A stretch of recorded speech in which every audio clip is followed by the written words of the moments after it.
আগের দিনের মিনি ব্লগে আমি দেখিয়েছিলাম যে আমরা কয়েকজন মিলে বোলপুর বেড়াতে এসেছি। আর আজকে আমি শেয়ার করব যে প্রথম দিনের লাঞ্চে আমরা কি কি খেয়েছিলাম। তো at first welcome to my mini blog. কেমন আছো তোমরা সবাই? আশা করছি খুব ভালো আছো।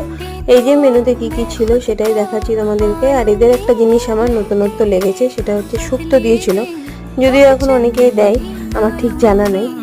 আর এই যে এটা দেখো চিংড়ি মাছের বাটি চচ্চড়ি। এখানে চিংড়ির সাইজগুলো বেশ ভালোই বড় ছিল। আর এখানে আমরা আর একটা জিনিসও নিয়েছিলাম, সেটা হচ্ছে তন্দুর পমফ্রেট। পমফ্রেটটা খেতে কিন্তু আমার খুব একটা ভালো লাগেনি। আর একটা কথা জানো তো, বাইরে গিয়ে না আমি একদম শাক খাই না। তোমরা কে কে খাও অবশ্যই কমেন্টে জানাবে। তো লাঞ্চ করে ওপরে গিয়ে ফ্রেশ হয়ে আমরা আবার একটু বেরিয়েছিলাম। বাকি মিনি ব্লগগুলো তো অবশ্যই আসছে, তার জন্য প্লিজ আমাকে একটু সাপোর্ট করো, তোমরা পাশে থাকো। আর অবশ্যই লাইক, শেয়ার আর সাবস্ক্রাইব করতে ভুলো না। কেমন লাগলো ভিডিওটা অবশ্যই জানিও। Thank you for watching.